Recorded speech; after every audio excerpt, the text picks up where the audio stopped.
Eu vou falar então sobre bananicultura, como ter uma produção sustentável. Então, começando a falar sobre a importância da bananicultura.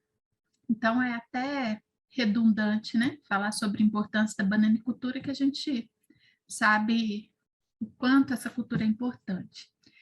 Então, a banana é a fruta mais consumida no mundo. Então, isso é extremamente importante. E não só no mundo, aqui no nosso país, realmente é a fruta mais consumida também, né? E é a quarta cultura mais importante do planeta. Olha o peso disso, né? Ficando atrás apenas do arroz, do trigo e do milho. Vejam só, arroz, trigo, milho são alimentos, né? Alimentos que a gente consome no almoço, no jantar. E fruta, normalmente, a gente não consome no almoço ou no jantar, é sobremesa, ou então lanchinho no meio das refeições. No entanto, a banana é diferente, apesar de que, para nós, não é comum, mas para muitos povos, a banana é consumida como alimento, a banana verde cozida. Então, ela é cozida em panelas com água, né, verde mesmo, e depois aquele tanino, aquilo que aperta a boca, ele acaba se deteriorando aquela polpa ela fica palatável. Então, nós podemos consumir isso tranquilamente, e é assim, tem um aspecto de uma batata.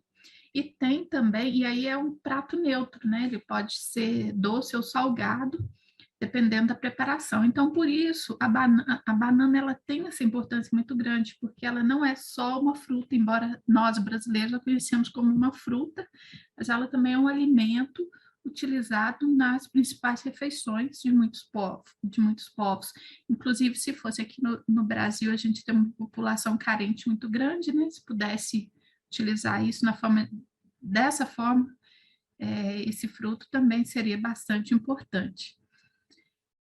A banana também ela apresenta um fluxo contínuo de produção a partir do primeiro ano de cultivo. Então, isso para o produtor é extremamente importante, porque as frutas, de forma geral, a maioria delas a gente não consegue produzir no primeiro ano. É lá pelo terceiro ano, quarto ano, né? E a banana não, a gente consegue no primeiro ano de produção já ter uma colheita, e a partir do primeiro ano é, ela produz o ano todo. Então, toda vez que o produtor for no bananal, ele tem banana para ser colhida. Então, realmente, a importância dela é muito grande. Muito importante para a agricultura familiar, né? Então, todas as propriedades, pequenas propriedades que eu costumo visitar, sempre tem uma bananeira, né? Então, é muito utilizada por pequenos produtores. E os principais produtores de banana mundiais, né? A Índia é disparado em primeiro lugar, depois a China, a Indonésia, o Brasil. E o Brasil ele tem uma particularidade, porque se produz muita banana, mas toda ou quase toda a produção é destinada ao mercado interno. Então, nós consumimos toda a banana que nós produzimos e exportamos apenas 1%. Então, essa exportação é quase irrisória, né? Então, a gente precisa trabalhar para melhorar essa condição, porque a banana ela tem muitos problemas para exportar, especialmente porque é mais fácil exportar a banana do subgrupo Cavendish, Nanica, Nanicão, Grandinine, né? Embora hoje em dia também se exporte banana prata em pequenas quantidades. A banana do subgrupo Cavendish, ela demora mais para amadurecer, então ela aguenta esse período de 3 semanas, normalmente nos containers dos navios, sem amadurecer. A prata já é mais sensível, mas hoje em dia já é possível, né, com os de reguladores de crescimento, a exportar também a prata. Então, há pouco tempo, se a gente pensar, os países que importavam banana, como Estados Unidos e países da Europa, por exemplo, não conheciam banana prata, porque nunca chegou lá. Então, está chegando agora. Então, é estranho a gente pensar, né? A pessoa só comeu banana nanica, que para mim, por exemplo, não é a minha preferida. Eu prefiro prata e maçã. Então, as pessoas de outros países nunca tiveram acesso a essa banana.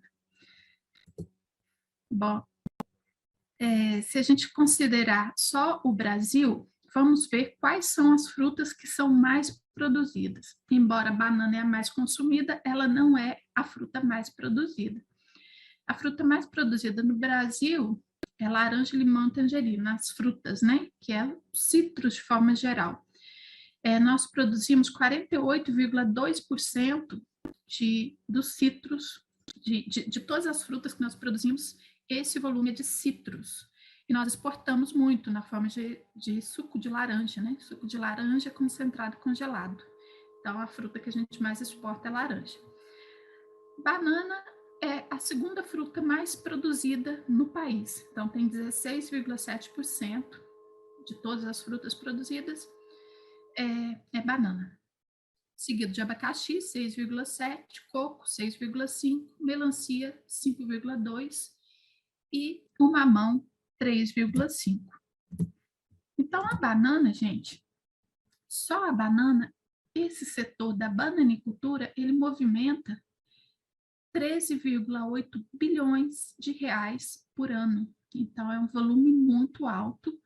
Então, a bananicultura é um segmento extremamente importante do agronegócio brasileiro, pelo volume, né, o volume que é produzido de frutos e a quantidade de recursos, né, que se obtém da produção e venda desses frutos. Nem tudo são flores, né? A cultura, ela tem uma série de problemas. Por exemplo, essas doenças como cigatoca negra, cigatoca amarela, que são doenças fúngicas foliares, então elas atacam as folhas da bananeira. Cigatoca negra é mais grave porque ela pode matar a planta em pouco tempo, é mais agressiva, inclusive.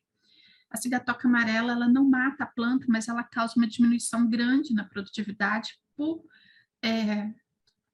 estar acabando com a parte verde da folha, vamos dizer assim. E aí a planta, ela faz menos fotossíntese, por consequência, ela acaba tendo uma menor produção. O mal do Panamá, que é um fungo, novo fusário, um fungo de solo, que entra pelas raízes da planta, percorre, né, os vasos condutores de seiva, ali causa entupimentos nesses vasos, e a planta ela vai se depauperando com o tempo. A bananeira que é mais suscetível a esse problema é a bananeira maçã, tá? Depois a prata e a nanica é resistente a todas as raças, né? Que hoje em dia tem 4 raças, a raça 4 não existe nenhuma bananeira resistente. Porém, a maioria dos autores concorda que ela não chegou ao Brasil, embora algumas pessoas já relataram que sim. Mas a gente tem que estar muito atento, porque esse fusário ele é muito sério, as variedades que nós temos não são resistentes à raça 4, embora são resistentes à raça 1, 2, tem algumas raças que, se não me engano, a raça 2 só atinge helicônias, né? Mas a raça 1, por exemplo, a bananeira do subgrupo Cavendish, nanica, nanicão, grandinine, são resistentes. Broca do rizoma é um outro problema, uma praga, né? Inseto praga, que é um coleóptero, cujas larvas entram no rizoma da planta, causando lesões, abrindo galerias, né? O rizoma da planta é o centro vital da planta, é o caule que fica debaixo da terra. O que a gente vê é um pseudocaule, né? Não é o caule verdadeiro. E o rizoma mesmo está lá dentro da terra e o inseto vai fazendo galerias, vai enfraquecendo a planta. Então, a planta ela vai ficar depauperada, vai abrir porta de entrada para fungos, principalmente o fusário, né? Que causa o mal do Panamá. Então, isso é muito sério. Esse inseto, ele causa muitos problemas. E a planta fica mais suscetível a tombamentos também, justamente porque ela fica enfraquecida. Então, a broca do rizoma é a principal praga da bananeira, também conhecida como moleque da bananeira. Baixa produtividade é um outro problema da cultura. Então, claro que isso varia com as cultivares, né? Por exemplo, a maçã tem frutos menores, a produtividade dela é bem mais baixa, cerca de 14 toneladas por hectare. Depois nós temos a prata, são frutos um pouco maiores, cachos maiores. a média brasileira é 20 e poucas toneladas por hectare. E depois nós temos Nanica, Nanicão, Grandinine, que são as variedades que têm cachos, né, mais pesados, e aí as produtividades podem aumentar para 40 toneladas por hectare, se melhor conduzido, 50, 60, até mais toneladas por hectare.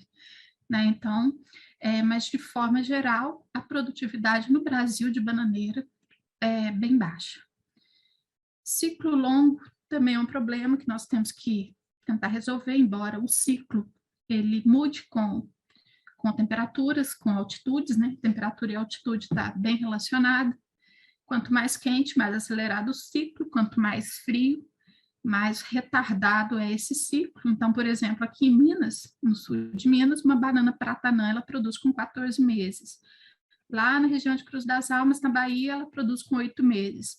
Lá na região de Corupá, em Santa Catarina, ela vai produzir com 18 meses ou mais. Então, quanto mais frio, mais longo o ciclo. Só que quanto mais longo o ciclo, melhor é o fruto, porque a planta ela tem todo um tempo para, né, ajustar as moléculas, os sólidos solúveis, acumular mais açúcar, e o fruto fica mais gostoso.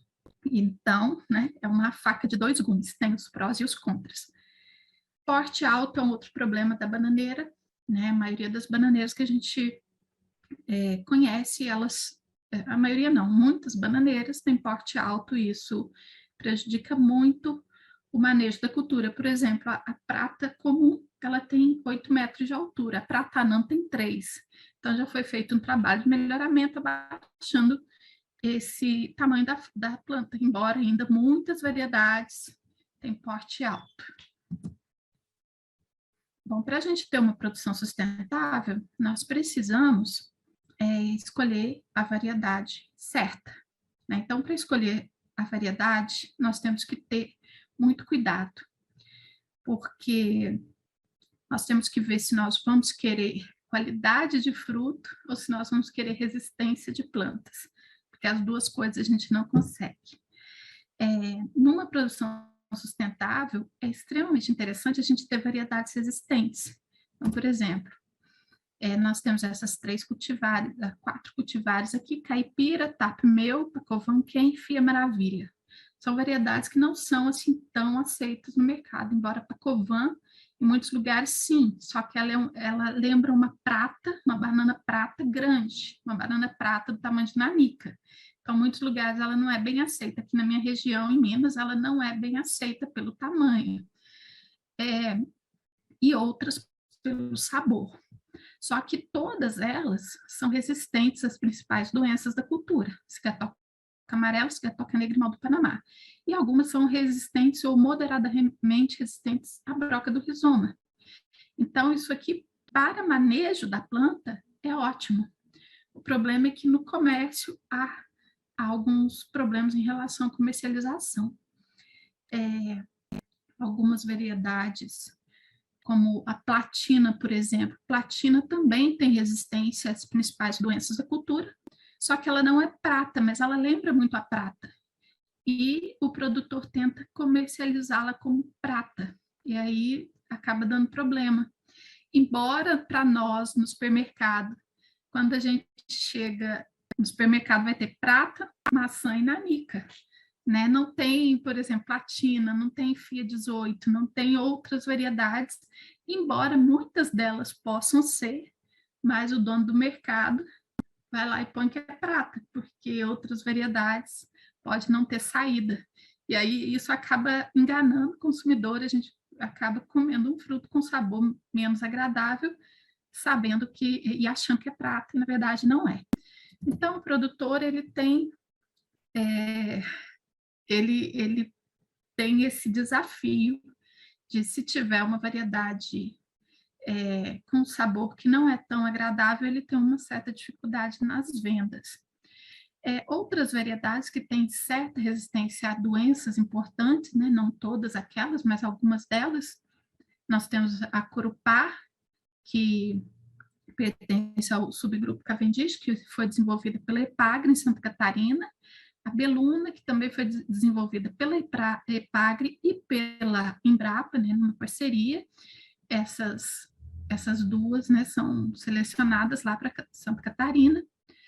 Pacoa é uma variedade nova, se não me engano, é a última que a Embrapa lançou. É um híbrido de Pacovan que foi desenvolvido para o estado do Pará. Nós temos a Princesa. A Princesa é uma bananeira tipo maçã, um fruto tipo maçã, que ele é gordinho, bem arredondado, com a casca fininha, a polpa branca, um sabor suave, muito parecido com maçã, embora não seja maçã.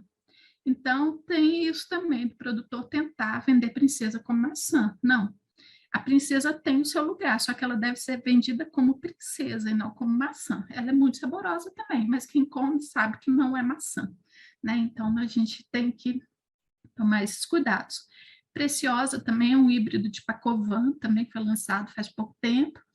Então, nós temos hoje muitas variedades modernas, embora o público, de forma geral, goste das variedades tradicionais. Pratanã, maçã, nanica, que a nanica é a grande nine, né, que é a variedade moderna da nanica, não perde para nanica, não, o sabor é idêntico.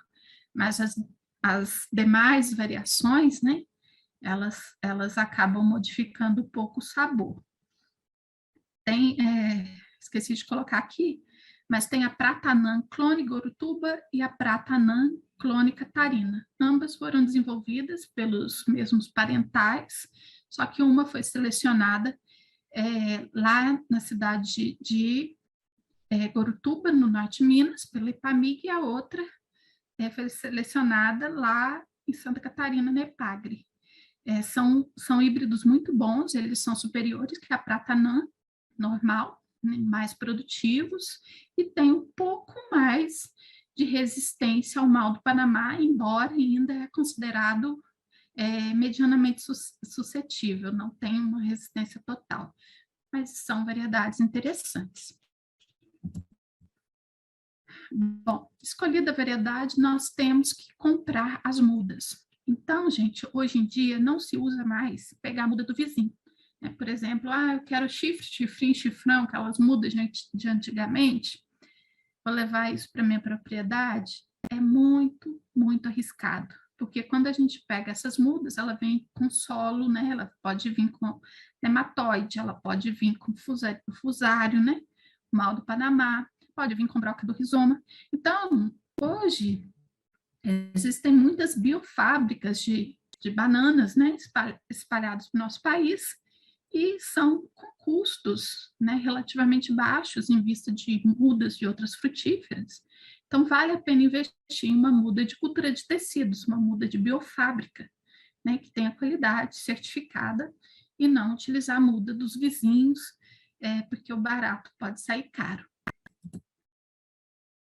Os fatores que determinam a qualidade do solo. Então, a gente precisa pensar, né, nessa qualidade do solo quando a gente vai implantar um pomar de bananas. Então, nós temos que pensar na agregação das partículas do solo, como que esse solo está, né, na hora que a gente está escolhendo essa área. Nós temos que pensar na retenção de água, porque a bananeira ela não pode com solo encharcado, mas também se for um solo muito permeável, nós vamos ter problema, porque a água não vai, a gente vai ter que irrigar muito mais vezes para suprir as necessidades hídricas da planta, que são altas. Teor de nutriente, a gente tem que observar, né, fazer uma análise de solo antes, observar como é que está a presença de patógenos, especialmente se a área já teve um histórico, né? Já teve um bananal ali, que teve algum ataque de mal do Panamá, então a gente tem que trocar a variedade, colocar variedade resistente. Então, isso tudo nós temos que observar. A questão da biomassa microbiana, né? Que são os micro-organismos, promotores de crescimento, o quanto que a gente tem na área, se tem matéria orgânica, como é que é, antes da gente pensar em plantar o bananal. O manejo, ele deve ser direcionado ao solo, né, mantendo coberto com fitomassa viva ou morta, utilizando adubos verdes e compostos. Então, a bananeira, ela responde muito bem a essa cobertura do solo, né? Então, no início da implantação do bananal, a gente pode colocar, a gente pode fazer uma roçada, porque até os 6 meses de idade, por exemplo, a bananeira ela não fechou quando ela fecha a copa, né, nós vamos ter ali um ambiente mais escuro e não crescem plantas daninhas com muita frequência. Agora, até os 6 meses, vai ter uma competição grande com plantas daninhas. Então, é interessante manter, né, essas plantas roçadas, deixar aquela palhada ali na área, ou então utilizar adubos verdes. Os adubos verdes nós temos apenas que ter cuidado para não plantar uma, uma planta que vá, né, crescer mais que a bananeira, porque aí a gente tem problema de, de sufocamento, né, da cultura principal. Então, a gente, quando ela tiver, antes dela chegar no tamanho da bananeira, a gente corta, faz o manejo, e podemos, né, fazer consórcios com diversas culturas, enquanto ela ainda tem luminosidade suficiente nas entrelinhas. E é importante essa cobertura do solo, né? Existe uma série de benefícios, né, que aumenta o teor de nutrientes no solo, e isso é extremamente importante, porque a gente vai gastar menos com adubo, né, porque isso é adubação orgânica, e a bananeira, ela, por si só, produz uma quantidade muito grande de matéria orgânica. Então, a partir do 4º mês, a gente já começa a fazer as desbrotas, né, que é retirada daqueles perfilhos em excesso, que lá já começa, a gente já pode colocar isso na área, distribuir isso em toda a área, as folhas secas, né, e depois, quando a gente vai colhendo o cacho, dando esse pseudocaule, distribuindo na área também, isso vai gerando bastante nutriente para o solo. Vai melhorar as condições físicas do solo, né, toda essa cobertura morta, aumenta a biomassa microbiana, como já falei, controla a erosão, porque o solo vai estar coberto, né? Então as gotas de chuva vão bater ali e não vão escorrer, ameniza a temperatura do solo, então isso vai ajudar muito no desenvolvimento da planta, porque ela vai sofrer menos com desidratação, principalmente nas regiões quentes que se produz banana. Reduz a incidência das plantas espontâneas, né? Então, isso a gente vê também claramente que diminui muito essa mata competição e proporciona um ambiente favorável à criação e multiplicação de inimigos naturais que vão combater as pragas da cultura. Então, são inúmeros os benefícios, né, do uso dessas coberturas mortas. Bom, e quando a gente vai iniciar o cultivo da bananeira, nós temos que tomar alguns cuidados. Quando a gente vai iniciar um cultivo sustentável, né? Normalmente no cultivo tradicional a gente não liga muito para isso não.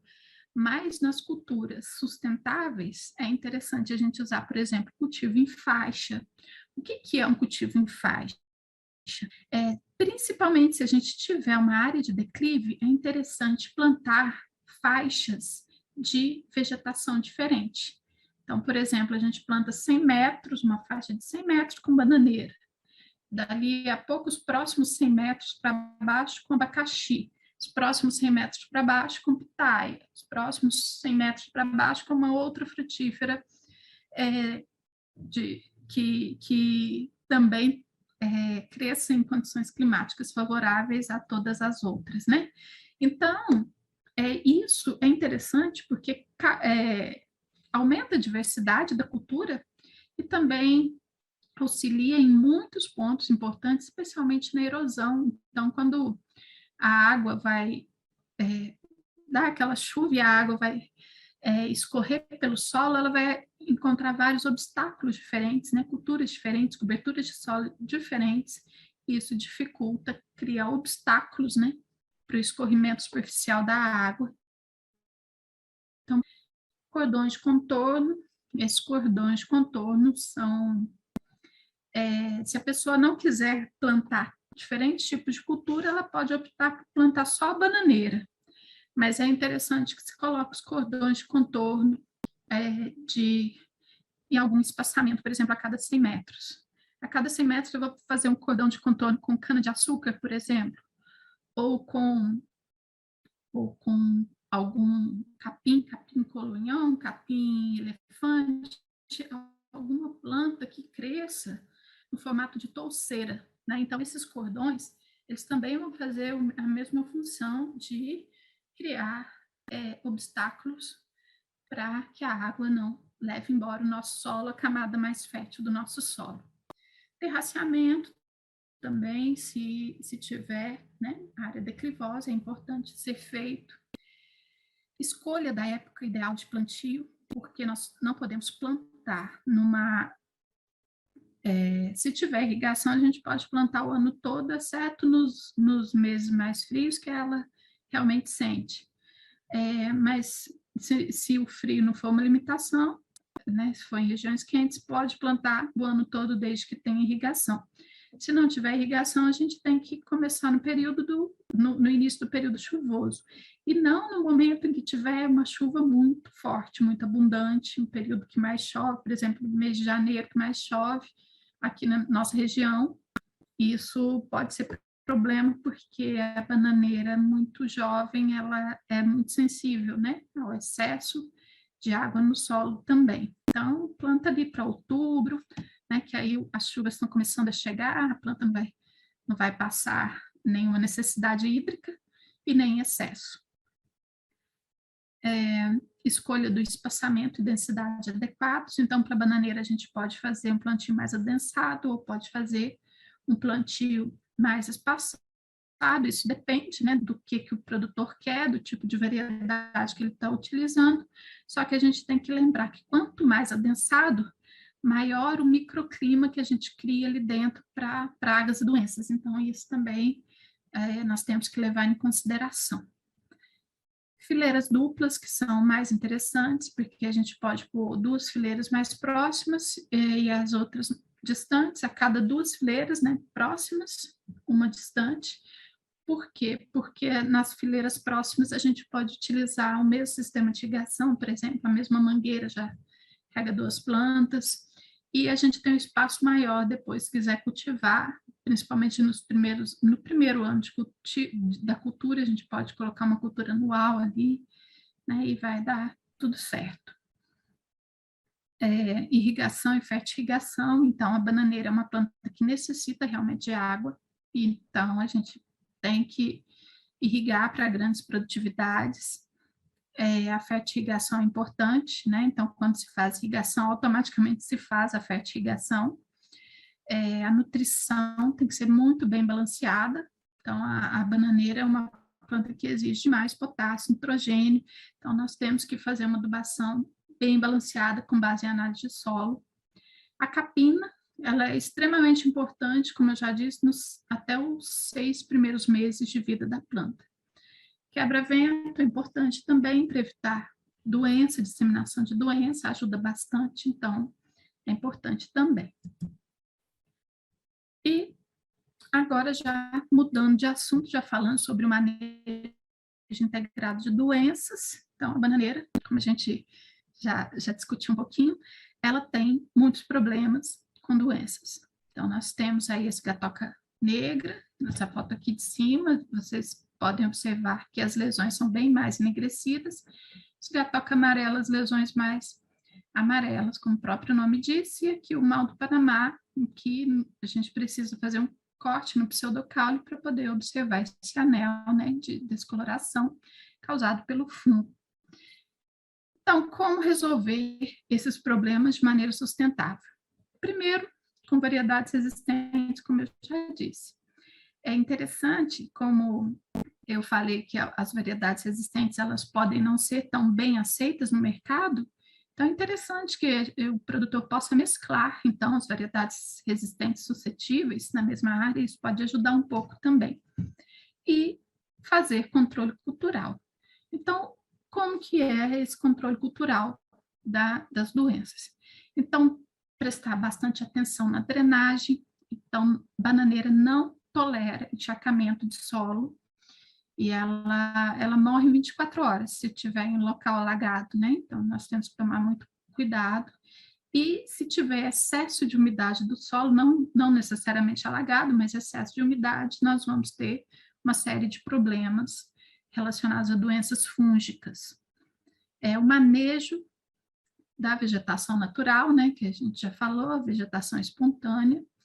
Então, é interessante fazer essa roçada, deixar a cobertura morta. A desfolha sanitária, então, a desfolha é um prato cultural muito importante na bananeira, porque ela vai secando as tiradas. Então, aquelas folhas que já estão amarelecidas e secas, ou secas, apareceu uma mensagem aqui, vocês... Minha internet não caiu, não. Tá tudo bem aí, gente? Tudo certo, conseguimos te ouvir, professora. Tá bom, é porque apareceu uma mensagem que minha internet estava instável. Eu fiquei preocupada. Bom, pessoal, então, dando continuidade, a desfolha sanitária. Então, a desfolha, ela é necessária de ser feita justamente para tirar aquelas folhas, né, que não estão fazendo mais fotossíntese, né? Então elas têm que ser retiradas, e aí com isso a gente tem um arejamento no bananal, isso é extremamente importante. Nutrição, como eu já disse, então a planta bem nutrida, ela dificilmente ela vai pegar a doença, vai né, ser infectada pela doença, então a nutrição balanceada ela é fundamental. Sombreamento, plantas sombreadas, por exemplo, plantas de bananeira em sistema agroflorestal, que é bastante utilizado, né? Todo sistema agroflorestal que eu já vi até hoje tem a bananeira no sistema, então é como se a bananeira fosse a planta mãe do SAF. Quando a planta está sombreada, ela tem muito menos incidência de doenças fúngicas foliares. Então, isso é um ponto importante, embora o sombreamento cause outros problemas, atrasa o ciclo, diminui um pouco a produtividade, mas traz muitos benefícios também. Aplicação de defensivos biológicos, então, sempre que possível, a gente poder, ao invés de utilizar um produto químico, utilizar um produto biológico que tem, né, também efetividade sobre o inseto praga ou sobre a doença, no caso aqui sobre a doença, né? Então, se a gente tiver esse recurso, então vamos utilizar. Eliminação de plantas doentes, isso é extremamente importante. Por exemplo, bananeira também sofre com muitas viroses, né? Todo tem 7 vírus que atacam bananeira, então se aparecer uma planta doente, que aí ela fica com clorose nas folhas, né, aqueles mosaicos, fica enfesada, ela não cresce, essa planta ela tem que ser retirada do sistema, porque isso pode passar, né, por insetos para outras plantas, então sempre fazer a eliminação de alguma planta doente, não só com sintomas de vírus, mas se tivermos com mal do Panamá ou com outros problemas, a gente deve retirar da área também. Agora falando sobre as doenças de frutos, né, que antes era a doença da planta, agora de frutos. Também a gente faz o manejo integrado dessa doença, das doenças de forma geral que atacam frutos, como a eliminação das folhas mortas ou de senescências, como a gente já falou anteriormente, eliminação do coração, que é a inflorescência masculina, a uma controvérsia, se tira, se não tira o coração, eu sou adepta de retirar o coração, porque ele é um dreno para a planta, e também porque é refúgio da abelha irapuá, que é uma praga, né, e trips também, então é interessante a gente retirar. A eliminação desses vestígios florais, que é a despistilagem, também é interessante. Só que quando a bananeira está muito alta, isso é impossível de fazer, mas enquanto está na altura das mãos, né, a gente consegue fazer esses tratos culturais. Sacamento do cacho, isso ajuda bastante também na proteção contra pragas e doenças. E atenção à densidade populacional. Se a gente exagerar demais, adensar demais o bananal, nós vamos ter problemas de doenças. Em relação às pragas, uma série de pragas, eu trouxe apenas alguns exemplos aqui para vocês. A principal, como eu já falei, é a broca do rizoma, que causa o problema lá das galerias no rizoma. Tem também, né, a broca rajada, que é essa aqui, muito parecida, embora com coloração diferente. Nós temos trips, eu não trouxe foto do inseto, mas sim do dano, porque normalmente a gente não enxerga o inseto na área, a gente vai enxergar o dano, né? Então, é o trips da erupção dos frutos que a gente vê. Se a gente colocar a mão, nós vamos sentir essas pintinhas, né, altas. Então, é sensível ao tato. Aqui a gente tem ácaros, né, que vão fazer esse sintoma avermelhado, né? Ele vai raspar a casca e também as folhas e vai deixar com esse sintoma avermelhado. E aqui nós temos a traça da bananeira, que é uma larvinha que vai fazendo galerias nos frutos, principalmente. E a abelha irapuá, ou arapuá, ou abelha cachorra, que é um problema em muitas frutíferas, né? Então, bananeira, ela causa dano nas inflorescências e nos frutos. Como que a gente faz o manejo integrado das pragas? Variedades resistentes, como a gente sempre fala, mudas sadias, manejo da fitomassa do pseudocaule. Então, isso aqui é interessante, porque o pseudocaule jogado inteiro lá no bananal, ele é um esconderijo para a broca do rizoma, para o moleque da bananeira. Então, é interessante a gente partir esse pseudocaule em 2 ou 3 pedaços para deixar ele decompor mais rapidamente, para deixar de ser o refúgio, né, do inseto. Iscas atrativas, então nós podemos fazer iscas com feromônio, por exemplo, para atrair os insetos. As aves não ciscadoras é uma opção interessante, ainda mais quando a gente está falando de manejo sustentável, que a gente pode, né, soltar os animais na área, é muito interessante. Aí, o que seriam, então, essas aves não ciscadoras? São as galinhas d'Angolas, peru, galinha caipira, a gente tem que ter uma limitação, porque elas gostam de ciscar a base da planta ali, e pode dar, né, descobrir as raízes o sistema reticular da bananeira ele é muito superficial, mas ela come todos esses animais, eles comem a broca do rizoma, então é ótimo ter esses animais soltos, né, na área. Fungos entomopatogênicos, como a Beauveria bassiana, que ela controla muito bem o moleque da bananeira e muitos outros insetos, então é um fungo que pode ser utilizado. Eu já vi produtor que põe esse fungo até na água de irrigação e deixa crescer na bananeira mesmo, porque ele não prejudica a bananeira, mas ele causa morte, né, de uma gama enorme de insetos. O controle por comportamento, né, essas armadilhas, como eu já falei, armadilhas de feromônio ou outras, e inseticidas botânicos, por exemplo, extrato de fumo, a azadiractina, que é o princípio ativo do óleo de nim. Então, o óleo de nim de boa qualidade tem bastante azadiractina, então ele pode ser utilizado para controle, é um controle bastante efetivo, né, de diversos tipos de inseto, e vegetação nativa também, né, que vai nos ajudar. Quanto mais diversidade, mais inimigos naturais vão estar presentes que vão fazer o controle desses insetos.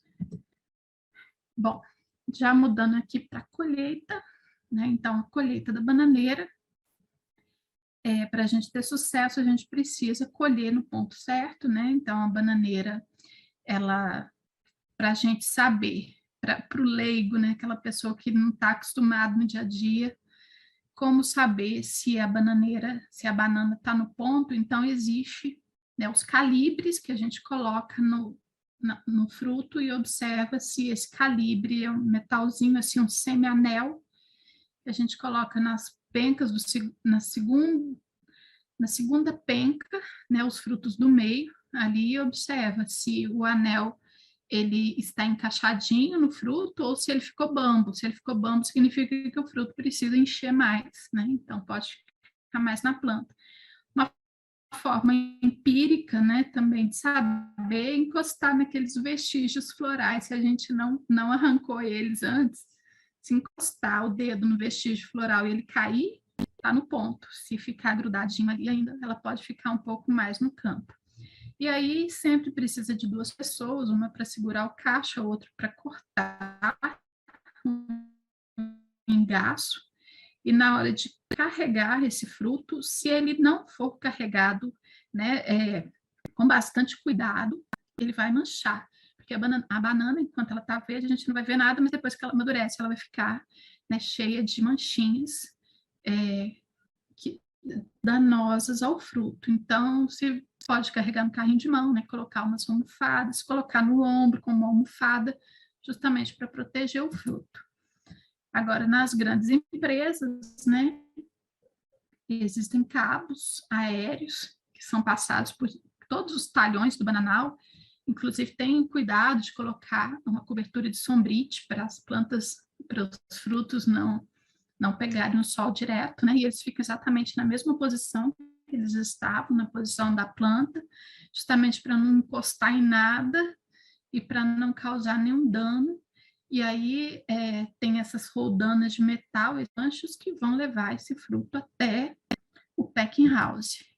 E lá no packing house, então, as bananas elas são despencadas, são colocadas, né, nesses tanques enormes. Nesses tanques tem um detergente ali e tem uma substância à base de prata que vai coagular a nódoa, né, da bananeira, porque aquela nódoa pode manchar o fruto. Isso é um defeito, embora leve, mas é um defeito.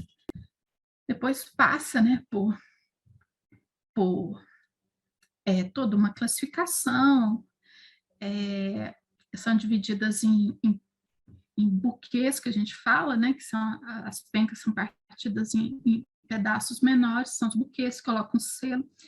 E aqui a gente tem exemplo de uma produção mais rústica, em que o produtor coloca tudo em caixas de madeira, forradas com plástico, e se for para exportação, se for para mercados mais exigentes, se coloca em caixas, né, de papelão bem mais sofisticadas, vamos dizer assim.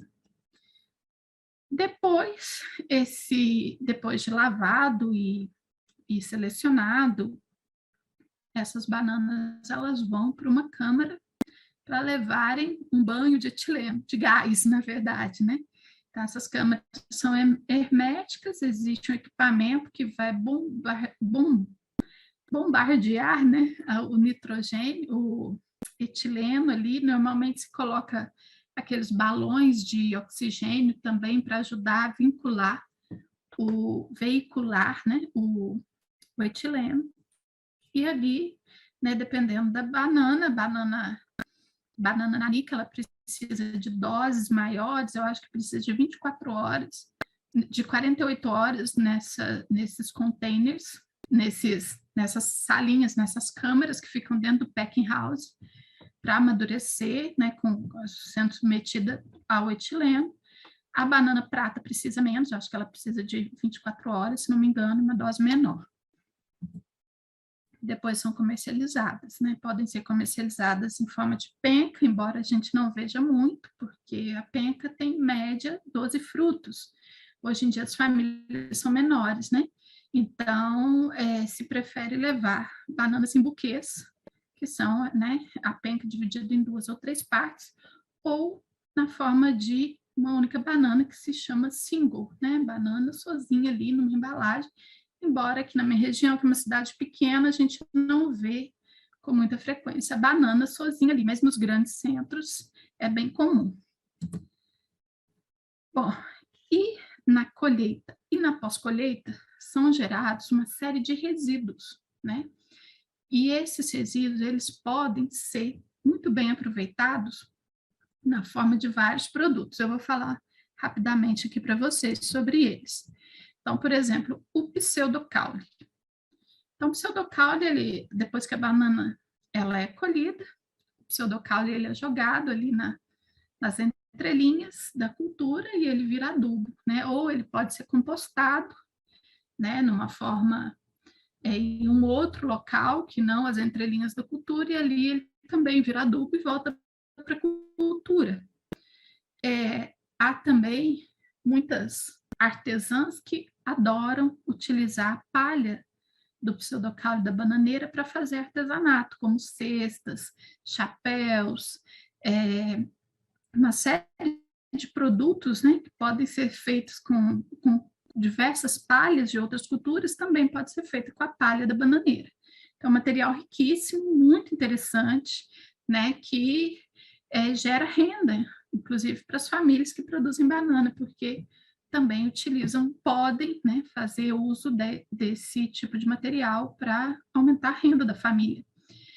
No pseudocaule também existe o palmito, né? Embora a gente não tenha o costume de comer palmito de bananeira, ele existe e nós já fizemos até experimento na UFLA para ver se não tem nenhum antinutriente. Pelo contrário, só tem coisas boas ali, né? Só fibras, minerais, vitaminas, antioxidantes. Então, é um material que a gente pode e deve consumir, né? E aí é feito quase da mesma forma que o palmito tradicional, a única diferença é que ele é cozido, embora o palmito tradicional, acho que ele é feito cru, né? E o da bananeira, ele precisa ser cozido porque ele é mais fibroso, mas o sabor é muito parecido. As folhas, né, das folhas também se faz matéria orgânica, né, na forma de compostagem ou deixado lá na cultura. Se pode utilizar também palha e fibra para fazer artesanato, e está sendo muito utilizado agora como embalagem biodegradável, né, para alimentos. Aqui uma caixinha feita com a palha da bananeira. Então, é muito interessante esse uso bem ecológico para a folha da bananeira. O coração, que é aquela inflorescência masculina, que ela é descartada, ela também vira adubo orgânico. A palha dela também pode ser utilizada para artesanato, ele tem uma cor diferente, né? Então vai ficar o artesanato já com uma pigmentação diferente, mais arroxeada. Ela pode ser utilizada, né, como PAN, que são as plantas alimentícias não convencionais, que são extremamente saborosas, inclusive já ganhou premiação e aqui em Minas mesmo, né, quando tem disputa de comida de boteco, uma das vezes o pastel de angu com recheio de coração de bananeira foi o que ganhou essa competição. Então, hoje em dia, os chefs oficiais usam esse produto para fazer inúmeros pratos. E desse material também pode ser feita uma farinha, que nós também já fizemos na UFLA. E essa farinha também é riquíssima, e ela tem uma coloração mais escura, ela pode ser utilizada para a fabricação de biscoitos, né? Cookies, uma série de produtos. O fruto verde, ele pode ser utilizado também, né? A casca pode ser utilizada como matéria orgânica. E essa massa do fruto verde, então é biomassa de banana verde, que a gente já falou aqui, ela é riquíssima no amido resistente. Amido resistente é aquele, né, para quem é fitness, já sabe do que eu estou falando, é o mesmo amido resistente que tem na batata doce. Então, ele passa pelo nosso trato gastrointestinal quase que intacto e ainda arrasta com ele algumas moléculas de glicose. Muito bom. E aí, com essa massa, é possível fazer uma série de produtos, bolos, inclusive, muitos bolos eu tenho visto na internet, receitas diversas com bolo feito da biomassa de banana verde em substituição à farinha de trigo, por exemplo, fica muito saboroso. Essa biomassa ela pode ser seca, quando ela é seca em estufas, né, de circulação de ar, ela vira uma farinha que também pode ser utilizado em substituição à farinha de trigo. Os chips de banana verde, esse chips, ele é muito legal.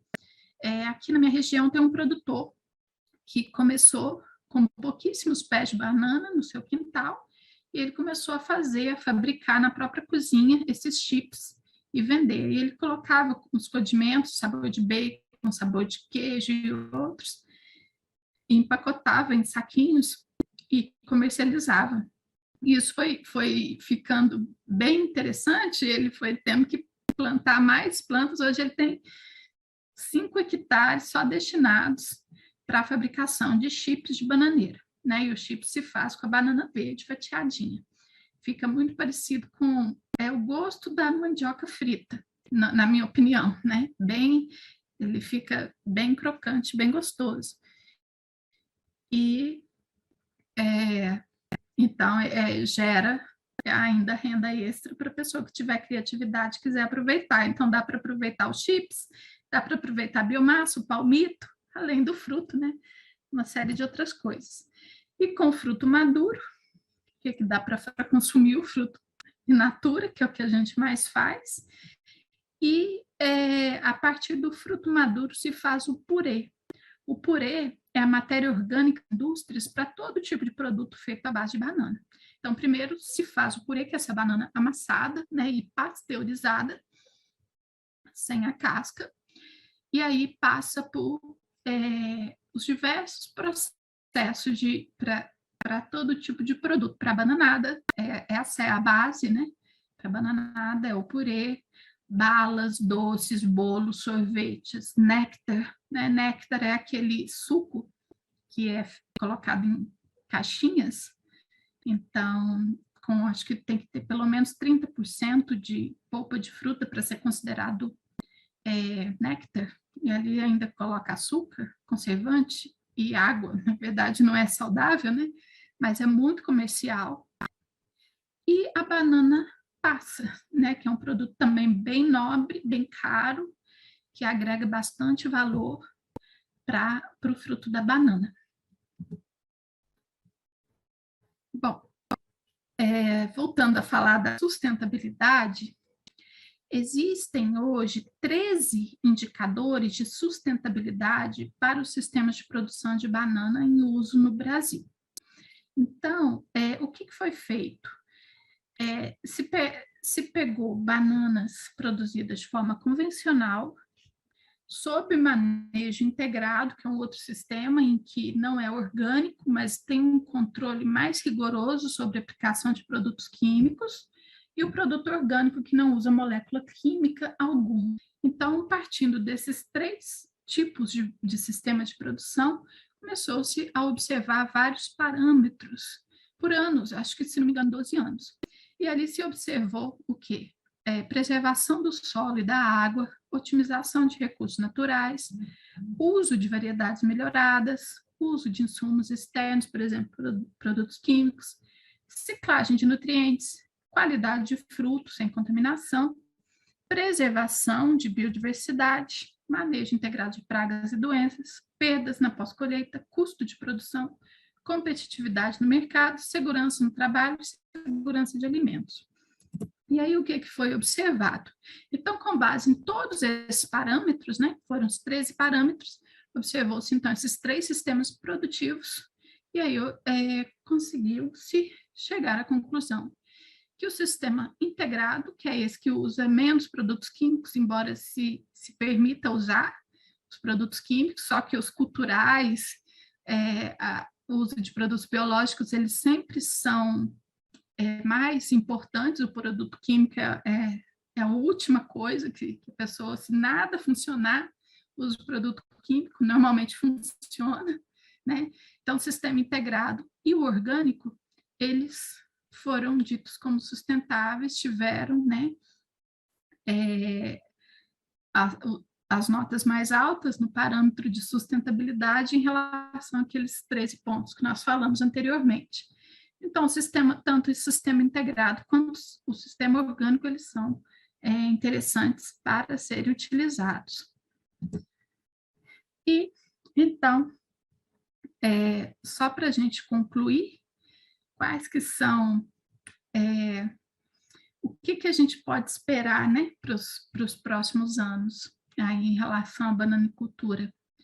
Bom, a gente pode esperar um aumento no consumo da banana nos próximos anos. Isso não só da banana, né, na produção de alimentos como um todo, porque a população cresce, né, a demanda por alimento automaticamente vai crescer. E aí nós não podemos mais nos dar ao luxo de explorar novas áreas para a agricultura. O que nós temos que fazer? Aumentar a produtividade sem explorar novas áreas. E esse é um grande desafio para nós. Então, nós, como engenheiros agrônomos, nós temos essa missão né, de aumentar a produtividade e não aumentar novas áreas de plantio. Aumento do sistema de produção sustentáveis sem o comprometimento da capacidade do sistema e manter, né, a produção ainda em níveis aceitáveis, né? Então, esse também é um desafio que nós temos e que acho que daqui para frente vai ser cada vez mais importante a gente atuar nesse sistema. Acredita-se que por meio da vivência dos produtores, dos conhecimentos dos centros de pesquisa, como as universidades públicas, no qual eu represento, né, essa categoria, tanto quanto instituições como a Embrapa, de pesquisas também, além da Embrapa, a EPAGRE, a EPAMIG, uma série de outras instituições ligadas à pesquisa, né, em suas diversas especialidades. É possível, né, com essa integração entre a pesquisa e o produtor rural, aumentar a rentabilidade no campo e a sustentabilidade. Bom, gente, então eu encerro a minha apresentação e eu me coloco à disposição para qualquer tipo de questionamento, se eu souber responder. Vou deixar aqui os meus contatos, então, tem aqui o meu Instagram, leilapio.ufla, a Agroaqui, que é aquela empresa que foi falado no início, que é a respeito de cursos, consultorias que a gente faz com os nossos ex-alunos, e a Serra da Soca, que é o Instagram das geleias que a gente faz também lá no sítio, né? A minha família tem um sítio, a gente produz algumas geleias de